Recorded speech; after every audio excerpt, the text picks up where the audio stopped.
Hello, Taria. Thank you so much for being with us.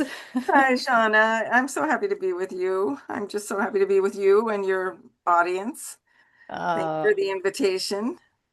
Thank you for giving us this time, and I'm really excited to be able to introduce you a little bit to the community of our Guardians of Gaia.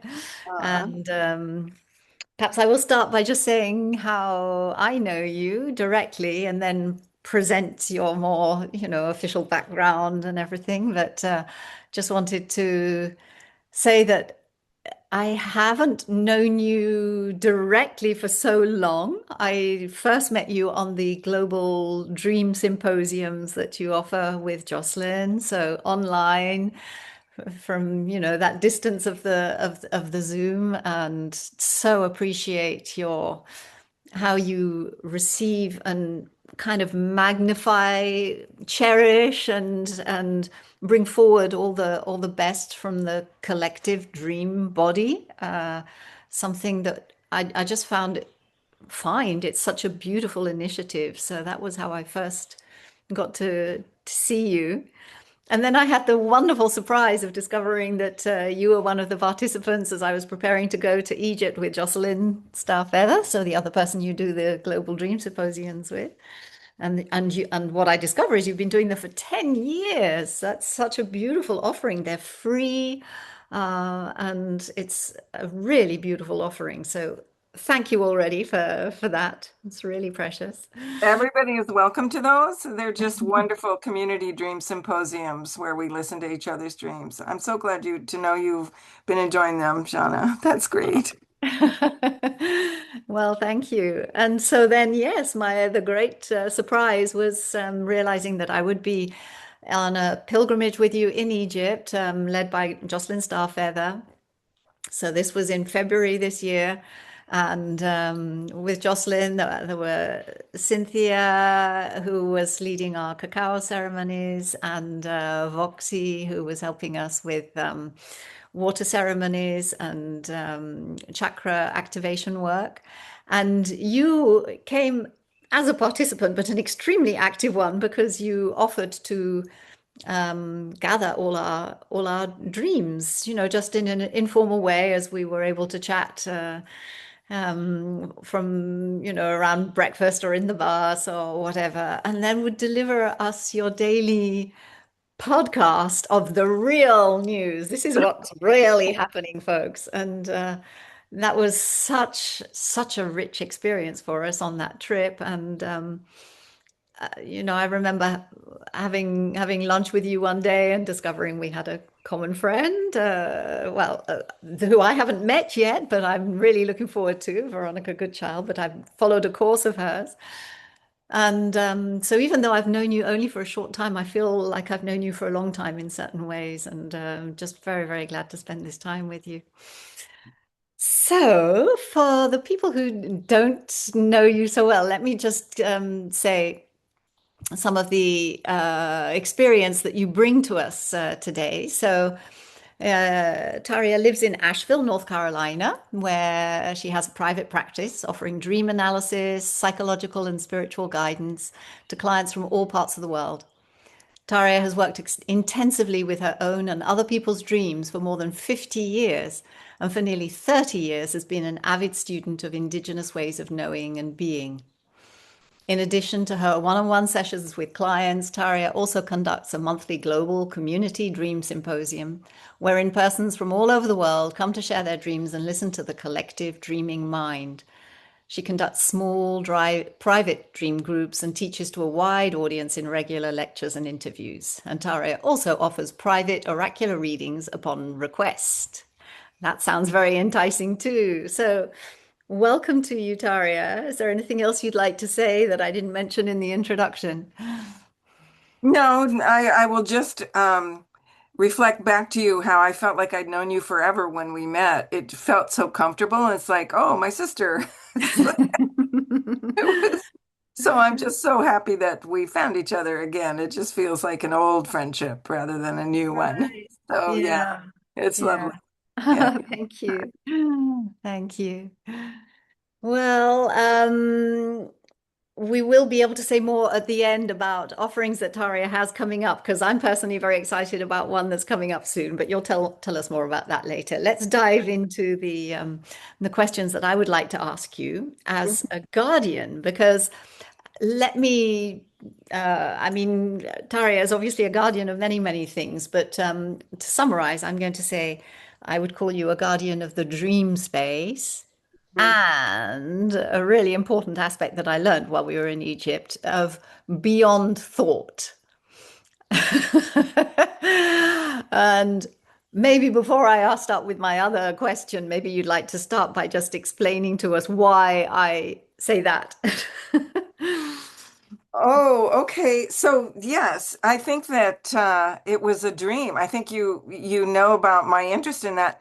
But I had a dream in Egypt that I shared when I did our nightly podcast.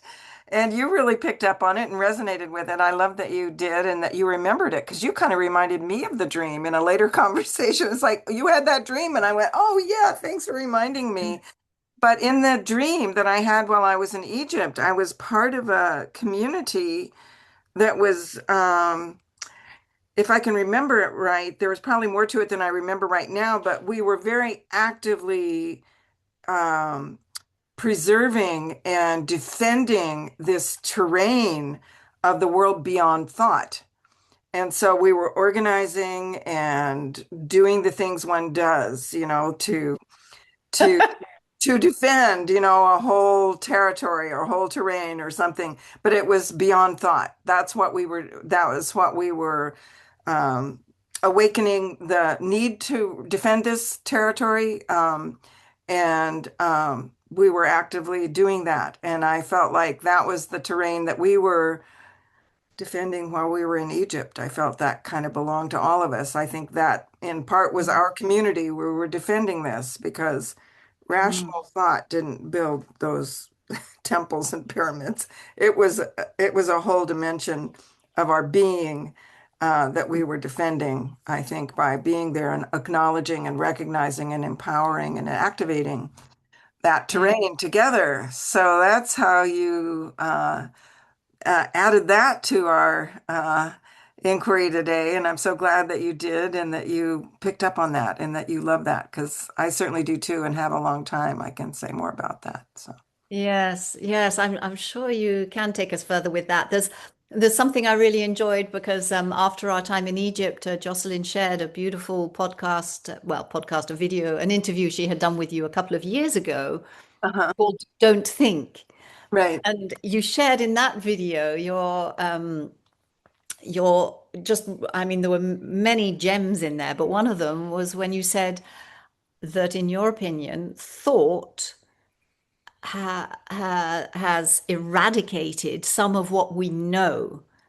And that really resonates for me and resonates with our experience in Egypt, because what was happening for me was this activation of of remembering, that we came from there somewhere where things were possible that you can't do with just thought. And so to me, that's a really precious sharing, and I really appreciate that. Thank you. You're welcome. I loved that podcast. It's one of my favorites of the ones that I've done. It just is, it kind of sums up something that feels really important to me. So, yeah, Yeah. to all of us. Yeah. Yeah. Well, I will begin with concerning the way that you hold the dream space so precious. Can you tell us, what is it that to you are protecting? What is precious to you? Oh, I just love that you asked that question and that you invite these conversations. I love that so much, Shauna. It feels so important. And I'm honored to be able to share what is precious to me and what I feel I want to protect. So I will share my thoughts. And when I first started considering, what I would like to share with you, this little poem of William Stafford's came to mind. So I'll just read that. Okay. Um, he says, "There is a thread that you follow. It goes among things that change, but it doesn't change. People wonder what you are pursuing. You have to explain about the thread. but it is hard for others to see. While you hold it, you can't get lost. Tragedies happen, people get hurt or die, and you suffer and get old. Nothing you can do stops time's unfolding. You don't ever let go of the thread. Mm. Wow. And I read that, I don't know, decades ago, and it's always stayed with me, that thread that you follow. It kind of shows up in my dreams, and I feel like, in a way, that's what I protect is Mm. all of us being able to discover and activate and hold on to that thread that we follow, that through line through our whole life. Wow. That's the thing. And Yeah. I feel like my dreams are always bringing me back to that thread. Yes. And I also feel like my dreams are the thread. Yes. Yeah. So both. But it's like we go through so many incarnations in one life. We're this, we're that, the other. We do we move places, we have different roles in different places, but there's that thread that is Yeah. the true nature. Um, Wow, so that's so simple and yet so strong. That totally resonates for me. Realizing when I think back on all my life, all the lives I've had in this one life, the all the personalities I've had, all the jobs I've had, all the people I've been with, and everything. Through all of that, there's something that I've always been holding and staying true to despite being sort of shaken by all sorts of things along the way. Yes, that's very beautiful. Thank isn't you. it beautiful? I think it's so wonderful to keep that sort of close, that whole notion, that whole idea. It just kind of is the thing that's the through line through Mm, our lives. And I feel like when people let go of that thread, they're lost. right. They might have some kind of, experience, but at some point they're just going to feel utterly lost because they've lost the thread.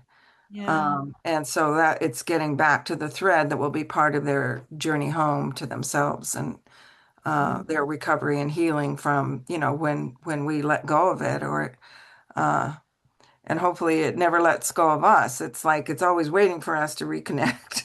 So mm, So I will tell a little bit about my journey with the dreaming because I do feel that there's something related to the dreaming that has been that thread that I finally about midlife discovered that the dream has been that thread mm, for me. And that everything brings me back to it. All the adventures and all the different learnings so I'll describe a little bit of my history with my connection to the dreaming. And just to say that as a child, I had lots of dreams. I had a very vivid dream life, but nobody seemed interested in them. So I just learned that it was my private life. I didn't try to share them with anyone because, my experience was also always that people didn't have, they just didn't have interest. And so, mm. so it was my own private sort of inner world, and then at age 24, through a friend, I met a woman named Anne Colton, and she became my spiritual teacher. She was an amazing woman, a great intellect, a great spiritual sort of mystic, lovely woman. And so many of us who studied with her, she had, from day one, she taught us about the importance of our dreams. And she had us get a dream journal, write down our dreams every night. Yeah. And if you were fortunate to have a private moment with her, which she always made herself as available for that after meetings, we could go talk to her privately. Yeah, and tell her one of your dreams. It was just phenomenal what she could unpack from the dreams. You just realize this is my whole past life, my whole future, my whole ancestral life. It's like all packed into this little tiny message in the dream, this little scenario, that didn't feel that important, but it was interesting enough that I brought it to her. So then I Mm. realized the immense amount of information and wisdom that is packed into every single dream of the night. So I worked with her for about 20 years. I was a part of that community. I became ordained in the community and so forth. And eventually, after she'd been gone for a few years, I did resign. And then I decided that I wanted to get a PhD in depth psychology and study Jung and Freud's approach to the dream. Because I'd been in sort of a spiritual world, but not so much the psychological, the information that Jung and Freud worked with in terms of individuation and the psychological advantages of listening to your dreams. Mm, So I got a PhD in depth psychology and really, really, really loved that study. And it ended up being salvational. It was part of the grief that I had of leaving the community. It's very painful to leave that community. And mm, then after a couple of years, my marriage imploded, and that was mm, extraordinarily painful. But it was like the dream thread was carrying me through all that. The fact that I'd sort of really hooked onto that thread by studying Jung and Freud's work, it really helped me through all of the dissolution of everything else former in my life. And then during my doctoral work, I focused on indigenous ways of knowing and being. It was shamans who kind of really helped me through what I was experiencing. And so the indigenous mind was awakening in me. And so I put my whole doctoral work was around reawakening the indigenous sensibilities in the Western psyche. mm. And the dream is central to the indigenous way. They get Yeah. up in the morning, they listen to each other's dreams. It's their morning news paper, Mm. right? It's Yeah. like whatever the dreams are saying in the community is what they follow. Yes. And so I just felt so at home there, in the indigenous work, and I felt in touch with it's like during those dissolutions of everything I thought I believed and knew, everything I thought I was a minister, I thought I was a wife, all those things were gone. Uh, Mm. I went to states of mind that were beyond thought. Right. Like, there's no concept here that's going to help me with this. There's no thought here that's going to help me with this. Yet I was just immersed, maybe drowning a little bit in this whole dimension beyond thought. And Mm. so I wanted to get a grip on what that was. And then the words came to me, the indigenous mind. This is our original mind. Right. This is what I love about what you say, that actually you're bringing the word indigenous into our lives. I think there's a tendency to think, oh, that's, South American shamans, Mongolian shamans, whatever. But everybody is indigenous to somewhere. We all have, an inner background, indigenous culture. And this is what we need to get close to. So I love that you're bringing this. Thank you. I love that you shared that insight, Jana, because that's something that, that I've, being a white woman born in the middle of the United States, teaching about the indigenous mind, the indigenous ways and values, sometimes get challenged a little bit. And I say, every single person on this planet, their ancestors lived in an indigenous way not that long ago. When you look at Right. the length of our history as even just as a human species, which is short, but not that long ago, every single one of our ancestors was living in an indigenous way. We're all indigenous. It doesn't matter what our present sort of color or culture is, we're indigenous. And so it's reconnecting with that indigenous mind. And I feel like that is what the dreams are always, in a way, that's part of the thread. That's what it brings us back to.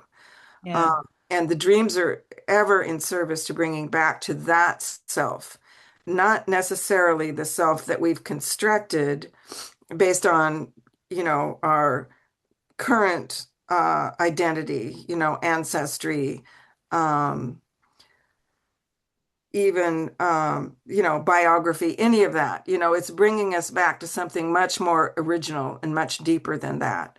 And Mm. so often the dreams will challenge, and I'll talk a little bit more about the challenging, that'll challenge your ego's sense of itself. Yeah. It's going to disrupt some of your thought systems. And that's a good thing. It can be disturbing, but it's a good thing, as we know. Yeah. Um, So then after I got my PhD, I moved to North Carolina, where I live now, into the mountains. And I started a little retreat center where I led vision quests. I'd done several and they were really valuable. And I was guided to that I could start putting people out on the mountain and do that. I had a Mhm. sweat lodge there, but we did dream work every morning. So we would spend 2, 3 hours every morning just listening to the dreams of the community. And then I found after the retreats were over, people were calling me because they wanted to do dream work. So my private practice started very organically. I hadn't thought of it. I hadn't put out a shingle or anything. I just was, but I was responding to the call. People were like, "Can I?" So then I started a private practice in dream work, and that's what I've been doing ever since, is privately working with people's dreams based on what I've learned through my studies with Henri Colton, who is just genius and brilliant, my studies with Jung and Freud, my studies in the indigenous world, and my own sort of deep connection and acknowledgement of the powers and the original potencies, of the dreaming. Oh, wow, beautiful. Yeah. I'm not surprised that there was just this natural response, and this request for it, because if I had come across you, I'm sure I would have asked for that. And now that I have met you, I'm eager for more for sure, because I've always felt that dreams are important. And I remember reading a great book about them when I was about 20, which talked about people in the South Pacific, I think, that around the Solomon Islands or something, who would tell their dreams every day. And that really spoke to me. It just felt so important. But I haven't maintained a regular practice through my life of being able to share that with people, because that's where it deepens. It's the sharing that is so important. Obviously, it's lovely to keep your own journal, and that's important, but Yeah. share it. That was a really special thing for me in Egypt, was hearing how things, echo from one person to another and this kind of thing. Yeah. Isn't that fascinating? Mm. Yeah, I mean, after some years after I moved off the mountain and moved into town and had my own little office downtown, I was listening to dreams, just me and the dreamer privately, and I thought, these dreams need to be heard by everybody. It's not fair that only I get to hear this beautiful information, these beautiful stories. And so, out of that concern and my conversation with Jocelyn, when I was saying, what do I do with this? These dreams aren't just for me and the dreamer, they're for everybody. We talked about how the indigenous people listen to. So that's how we started the Dream Symposium. Yeah. What And a that was generous back in, offering. yeah. So every month since February of 2017, we've had a symposium where we can all listen to the dreams. We just decided we needed to create that. And so Mm. that the collective dreaming mind is they're very privately helpful. That's great. But we're also part of a collective. And this sort of opens up our sense of the unity of consciousness and the field of consciousness where we Mm. all that we all inhabit. It's not a private Right. thing. It's a very collective thing. And that was one of Jung's contributions. So I really honor Jung for making us much more aware of the collective mind and the dreaming. Right. It's one of the ways we can actually experience into being, for real. Exactly. Yes, yes. And didn't we experience that, in Egypt? It was like everybody's dream was um, really supportive of our own experience of just giving us information and some wisdom and guidance. So, yeah. So, as a holder of the dream space and a protector of it, what are the challenges that you face sometimes? Well, it's wonderful that we're having this conversation, and I've been with so many who are so open to it, but in general, in the general culture, dreams are just a sideline thing. People don't think they're important. You get kind of a snort or a laugh if you're at whatever, a cocktail party or a conference or whatever, and you say, I'm a dream analyst. It's kind of Yeah. like those don't matter, but good. I'm glad you have fun with that. It's like people don't understand at all. They're just a very sidelined kind of experience. People wake up in the morning and shake it off and move ahead. They don't understand Mhm.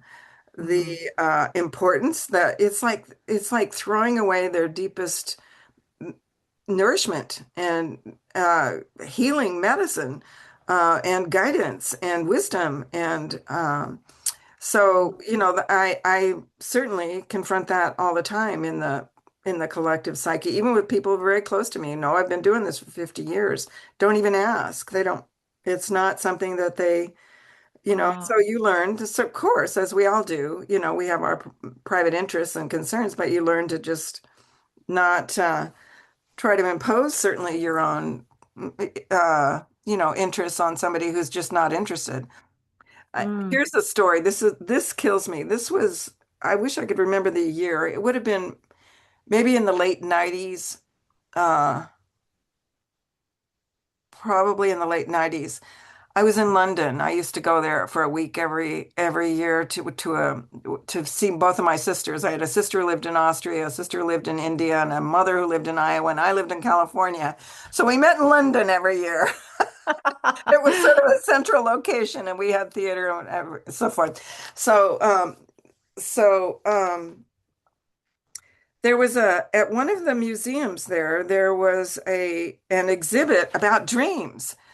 And you know, a few of the people there that knew of my, you know, interest in dreams said, Taria, you know, we're gonna go do this. Let's go do this exhibit. You'll love it. Let's do this.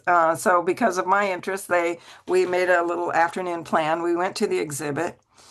And as would be in one of these major, I can't remember which museum it was, everything was beautifully done. There were these little dioramas of doctors and patients on a bed with wires in their head, and, you know, examining all of the different ways of dreaming and the so you went through the diorama and read all the things of the development of, you know, information that we now have about the dream. Um, and at the end of it, they said, you know, they were wiring the brain activity and how often we dream and what makes us dream and what the value is in terms of the nervous system to the dream and all of that. They were evaluating all of that, but at the end, they said, "Is there meaning in the dreams?" And the answer was no. Oh, oh, makes you cry. Yeah. All of this interest and study and science and this expensive, beautiful, and the conclusion is no, there's no Oh. meaning in the dreams. I was devastated. I thought, give me one of those guys who put that together for 6 months. 6 months is all it will take of them telling me their dreams and me working with their dreams, and then see if they can still say, no, there's no meaning here. Yeah. And how do they explain that they're so interested and they spend all this money researching it if there isn't some interest in it? They think it's just some metabolic advantage that we have, so they're studying it. But oh my gosh. So that is scientific materialism, you know, and that is even the dreaming interest going into scientific materialism. And that is a whole thought system that we are, it's like a cult, you know, that Mm. we're all involved in this scientific materialism. I think it was Blavatsky who said, scientific materialism is the first original sin because that's what took us out of the garden of all Yeah. of this Yeah. other wisdom and information that we have just left behind. Yeah. Mm. And that sort of Garden of Eden, you know, that we supposedly left, I think we moved into scientific materialism, but the garden is still there. We just Right. have forgotten how to pick up that thread Yes. and It's like follow what you our said way back about there. thought eradicating what we know. Yeah. Exactly right. Mm. So yeah, so that is the challenge, and it challenges even the most sincere ones of us who want to listen to the dream because it's going to deconstruct your cult mind, you know, Yeah. that we've been indoctrinated into for hundreds of years, for Mm. several hundred years. You know, it's gonna deconstruct that, and you're gonna feel like, wait a minute, you know, I don't know who I am if I let go of this cult. Mm. And your ego interests and concerns. So, you know, and you know, just mentioning that, I do want to distinguish, you know, people say follow your dreams, but often they mean they're thinking your waking, like ego intentions, Objective. and your will and your Yeah, objectives, follow that, which has an advantage at some time, but sometimes those things are leading you away from your original indigenous mind. right, And so that's not following the dreams that I'm talking about. right. Get you. And so we're all challenged if we really follow our dreams because they might, to some extent, deconstruct, um, uh, our ego, and Right. the ego dies really poorly. It doesn't want to die, Not gracefully. not gracefully. Yeah, that's right. So, yeah. Okay. And maybe I can move on to the next question. In the light of these difficulties that we face and these frustrations that we feel, what for you is inspiring today? What nourishes you to keep going, despite these kind of reactions that are still very present, I know. Well, I will say what nourishes me personally is the dream. Mm, I'm just so interested. And so that it consistently lets me know how much it loves me and how much it values me, this interest that I have. But also, what nourishes me, this wasn't the first answer I had in mind, but it's what's coming to me now, is listening to other people's dreams. yeah. I'm always just like so moved and touched by the way their dreams are giving them this amazing wisdom and healing and guidance. So I Mm, feel so privileged to do the private work that I do and mm, the collective work that I do, with the dreaming. I feel so privileged. Like, what a nourishing thing that I get to continue to receive the wisdom from this dimension of our being. And something I haven't mentioned yet is this idea of the Aboriginal people mm, that of the dream time, that the dream time itself is a whole dimension that exists, sort of like I'm mentioning the Garden of Eden, that's sort of the dream yeah. time. Yeah. Um, and that we can go in and out of it, waking and sleeping. And they think the Western person has gone insane because we only dream when we're asleep, but they go in and out of this dimension. Mm, So, so that nourishes me to have a greater sense of the connection of the dreaming. And but I will say one thing that really nourishes me that always takes me back to the dreaming is being in touch with the natural world. Uh, ah, yes. I will try to, as much as I can when the weather is correct, isn't too cold. Um, Sit on my front porch and do all the work that I do, like on my computer or whatever, because then I can smell the wind and hear the Mm, birds and watch the little squirrels play. And sometimes a bear comes through. I live in bear country, or the deer,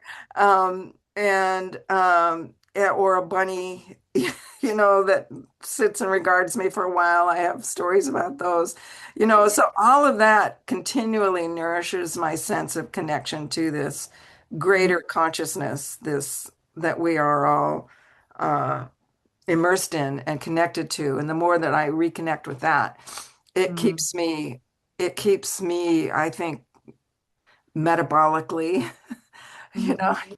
if you put the wires up to my head, you would say, Yeah. when she's with the bird and the bunny, she's doing good, she's because Yeah. that's the dreaming mind that connects us with that. Yeah. It's our dreaming dimension that connects us with the voices of nature and the consciousness of nature. Mm. So, Yeah. yeah. That's beautiful. I think you have a story about the bird and the bunny that you could tell us, Do no? you want me to tell you that Oh, I story? would love I to love hear that. Yeah, I'm that. so glad you've heard that, and I love that story. So, sitting out on my back deck one evening, um, I probably had my computer on my lap and was doing some things. Uh, this bunny hopped by. It was probably about this time of year. This is April when we're filming this or recording this. So it was just early spring, I think, and this bunny came hopping by above, just several yards from me. And it stopped, and I stopped and looked at the bunny, And then I was aware that the bunny was aware of me. And then I think the bunny became aware that I was aware of it. And so we were just regarding each other. It was just this connection that we had. And the bunny didn't go anywhere. And I thought, I'm not going anywhere. I'm not going to look at my computer. I'm not going to disrupt this sort of connection that we have. I was enjoying it. You know, for all I know, just this connection, me and the eye of the bunny, was downloading information into me. It just felt so rich and full. And I just determined I'm not going anywhere. This bunny can go somewhere if it wants to, but I'm here. I'm here for this. Mm. And then we'd been in that little posture for, I would say 15 or 20 minutes when a little bird came by. And the bird sat on a little branch right next to where the bunny was. And then the bird was part of it. You could tell the bird knew that there was some energy here and it was curious and interested. So then the bird was regarding the bunny and me, and the bunny and I were regarding the bird, and we were all in this sort of presence together. And nothing was breaking it. And I swear, if I'd had to sit there all night, I was not walking away. That was my commitment. Um, so we sat there for, I don't know, maybe another 20 minutes or so. And just in this, and it's one of the most remarkable experiences that I've had. It was just unforgettable. And I feel like it activated something so ancient, some of my ancient original potencies of mind Mm. by just being in that presence. Mm. And I felt like the bunny was interested. How do I know what was going on for the bunny? But I think it was glad to be regarded, Mm. and interested in the regard. And then eventually the bird flew away, but the bunny and I stayed. And then the sun started going down and it was getting dark. And finally the bunny hopped off. And so we did that for, I don't know, Shauna, it might have been an hour, it might have been an hour and a half. I was in that, and it was like a vision quest. Yeah.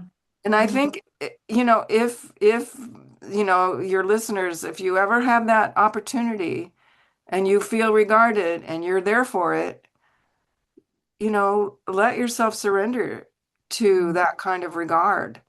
And I've had trees, you've heard that. I won't go into all the stories, but I've had trees talk to me because I was regarding the tree. Yeah. Mm. It's like the language of nature. Like Thomas Berry says, we've cut off the great conversation. All of nature is talking to each other, and we're Yeah. just humans talking to humans. Mm. It's like we've developed this sort of blinders that we're not being spoken to, and that we can't speak to it. The rock, all of it has language. It's all Yeah. conscious, and we've forgotten. And the dream takes us back to that. The Yeah. dream awakens it, and it's that dreamtime consciousness that's in us, awaken asleep. It's not just the dreams of the night. So for anybody who doesn't think they dream, you are dreaming, awaken asleep. It's not, I really encourage people not to think, well, I don't dream, so this Mm. isn't something that's for me. Yes, you are dreaming. You are dreaming all the time. The dream time is there all the time. It's just a matter of awakening it, reawakening it. Right. Yes. Now that's something I've heard you say before in different ways, and that I want to say how that has inspired me and helped me because I I was thinking about my own relationship with dreaming and the fact that I've had some very vivid and important dreams at night. Just recently, I had some while I was in Egypt, but just the last couple of weeks, for example, I haven't remembered very many dreams at night, and I was beginning to think, what's happening to my dreams? But I heard you say, just uh, if you just write down, this was recommendations for people who think that they don't dream or can't remember them. Just write down whatever you feel when you wake up, just whatever comes to you. Just write a little bit when you wake up, and I've been doing that the last couple of days. Oh, And good. it's great because it just really reconnects me with a whole atmosphere. And then sometimes something does actually come back, or there's a message there anyway. And what I realized also is that I may not consider my that I have been dreaming. I may not remember particular dreams, but I generally wake up with very clear kind of messages or indications for the day that have come from somewhere. Uh, Right. I Yes. feel like I've received guidance during the night, and Uh, I'm not sure where it comes from all the time, but when I wake up in the morning, I know, okay, this is my priority for today, and I know uh-huh. I need to open this door or take care of this person or whatever. And so, just being around you and listening to you in different contexts has helped me to reconsider what I think of as dreams, and also what you're saying about it just being, a whole space. It's accessible all day, like the Yeah. Aboriginals from Australia tell us that, there was also a very interesting story, a very touching story I heard you telling about your experience in Egypt. I think this was in the Primal Portal conference when you were talking about the void, confronting the void, and you Yes. talked of your first visit to Egypt, the experience of the portals, um, and something you said that I found really beautiful, where you talked about the fact that to go through these portals between these different, dimensions that are all accessible to us, in fact, Mhm. to go through certain portals, you can't go with your mind, you can't go with your body. You've got to leave it all behind. I find that very beautiful, and it's this sort of letting go, allowing ourselves to experience other dimensions at any moment that I think you're opening us to. Yeah, yeah, those portals, it was a revelation to me then to think, I know I can't take my body into the other world, into the world where the departed are, or the angels and guides or whatever. I know I can't take my body there, but then I realized I can't take my mind either. Mm, mm, That's, all my little concepts and identities and biographies and ideas of how the world works. You got to let all that go. yeah, yeah. That's the world beyond thought. And when you do, there's experience beyond measure. It's Mm, not it's not a eradication, it's an entry into the most profound potencies of who we actually are. So we think of, if we let go of my mind, what am I? Well, I am not my thought. That's what David Bohm, the physicist, says. He wanted to prove that. You're not your thought. You think you are, but you're not. right. So when you can let that go and understand thought for what it is and what it isn't, what it's valuable for and what it isn't, what it obstructs, Mm, then you can let all that go and go into that void, that world where you're in communication with the mm. all that is, and it's not conceptual. It's beyond that. So Beautiful. Well, um, I don't know if we were talking about people having their objectives and their dreams and everything. I'm not talking about this, but my next question is, where do you think you're going these days? Where do you think the dream space is leading you? What are the, upcoming projects or creations? I know there's a new course coming out, which isn't yet advertised, but I think coming up soon. What's yeah, I think next it for will be you? advertised within we're recording this on the 6th of April, so I Uh-huh. think it'll be advertised within a couple of weeks. It's Right. certainly because on the 22nd of April, it's coming the first part of it. So I'll explain what we're talking about here. Yeah. So very soon, I'm on the 22nd of April, I'm doing a webinar and it's called Living in the In-Between, Dreams, Immortality, and Oracular Ways of Knowing. Whoa.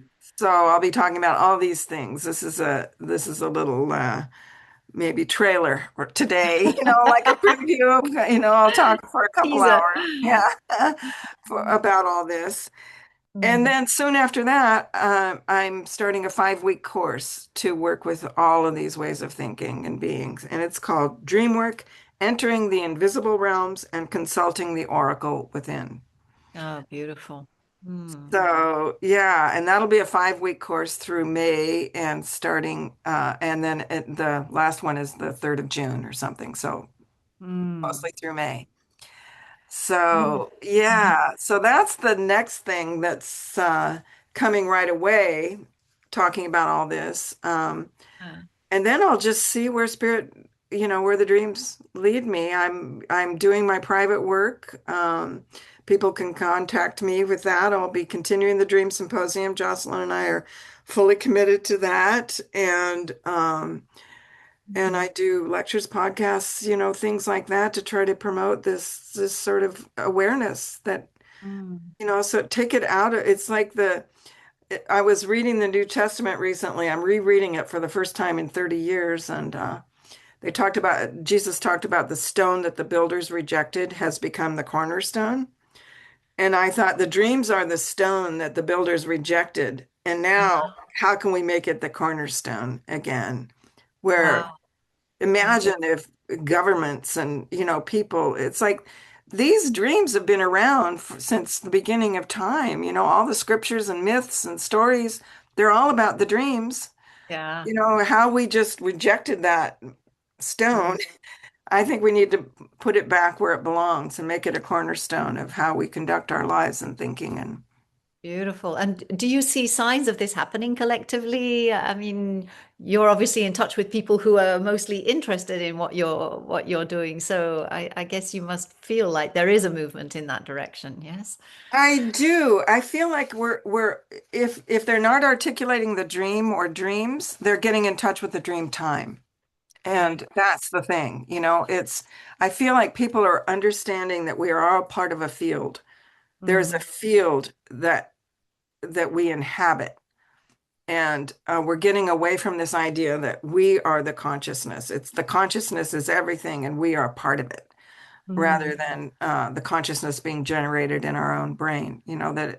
That the consciousness of everything is moving through us and we inhabit it and we're part of it. And that kind of gives us a sense of the unity of consciousness. And so that's happening in physics. That's happening in a lot of the metaphysical world and the astrology. And, like so many people are talking about this. So I do feel really optimistic that yeah. this consciousness, I won't call it new.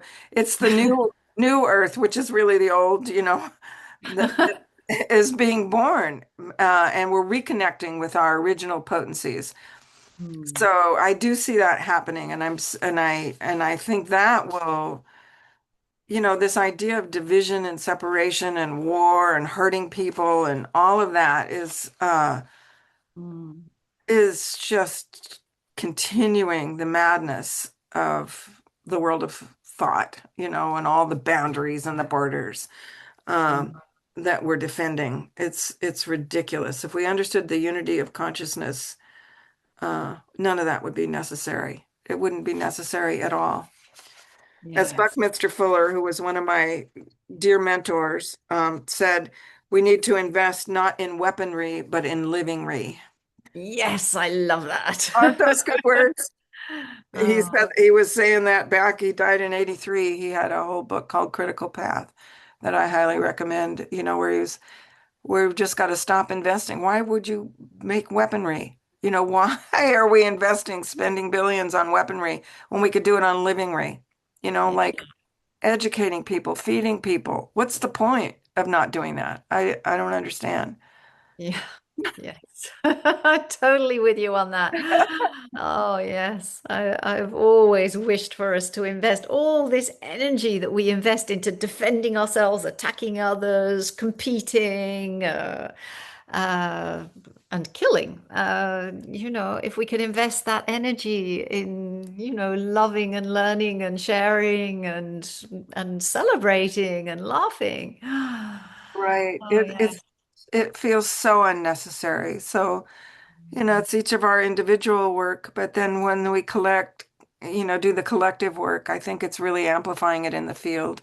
Our Yeah. collective meditations that we're doing and the many ways that we promote this kind of love and consciousness out into the world. I think it really does enter the field of consciousness. So we all can contribute. We can never feel helpless. We can always Right. feel powerful. Yes, excellent, beautiful. Thank you. And Yeah. do you have any last words, Daria, for people who may feel a bit helpless with respect to their dream life? If they're wanting to make some first steps to reconnect with their own dream space. Yes, the most basic thing that I recommend for people who are interested, who really do want to connect to the dream life, is to keep a little pad and paper, just a little pad and paper next to your bed. And then when you wake up in the night, or even I do, even with my eyes closed, I can roll over and just write down a few words on the pad and paper of where I just was. And sometimes when you wake up, then you can pull that thread back of, remembering your dream. Yeah. But and when you wake up in the morning, to rather than just put your feet on the ground and go brush your teeth, like think about for a minute, where was I just now? And try to reconnect with what your dreaming self was experiencing through the night. And to know that whether you remember it or not, you've been having experiences all night long. Your dreaming body has been going places, it's been doing things, and we may not remember it, but the more that we make an intention to pull it back in and make it conscious, Mm. um, the more it'll start to work with us. And, like you were saying, just you've been doing, just writing down the most basic sort of sense of the atmosphere that you just have exited by waking up in the morning. So I Mm. would say do that. Keep a dream journal. This is an example of the dream journal that I have kept for 50 years, literally.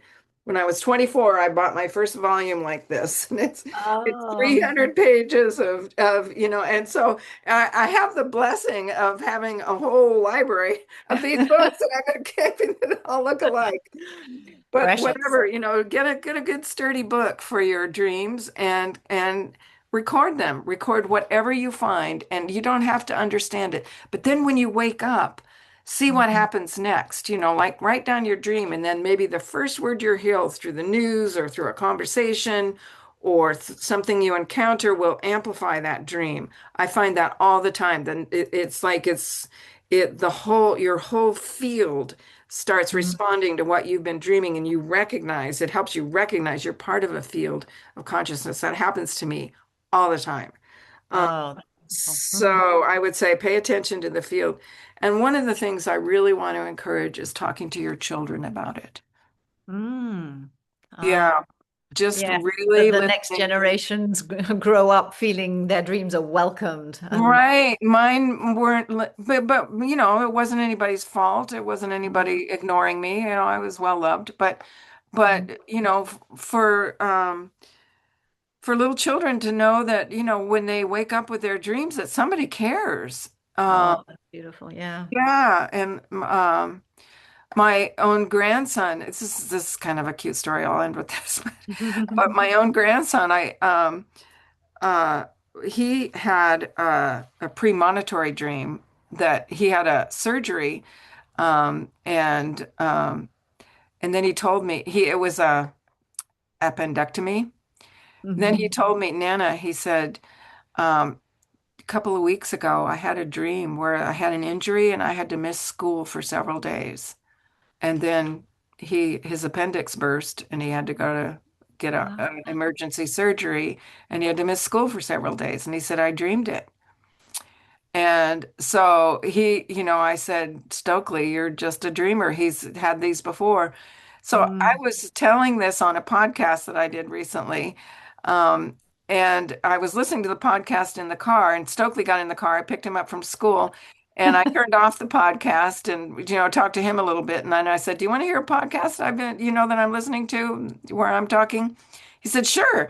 And the next thing that came up, this is the synchronicity, was me telling the story of my grandson having premonitory dreams. So he's like, "Yeah, Oh, cool.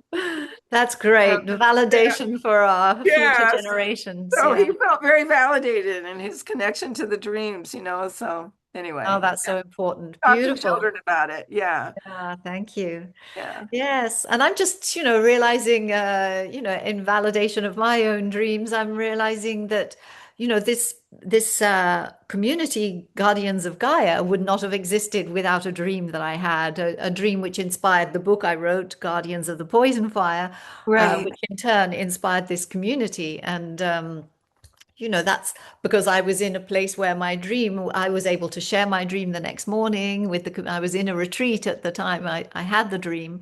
And that helped me to, accord value to it myself and then allow it to come from a seed into a full story, and now something that I devote my life to. So I certainly cannot undervalue the importance of dreams being received and honored. So thank you so much for what you do, honoring the dreams of all of us and our collective, and for helping us individually reconnect with our dreams. It's really, really precious, and I'm really delighted to know you, Daria, and to know that you're out there doing what you do. Thank you so much. What an honor it is to discuss it all with you, Jana. I just so appreciate your conversation and you're making space for this to go out and your work in as a guardian of Gaia. I'm so grateful to be a part of it.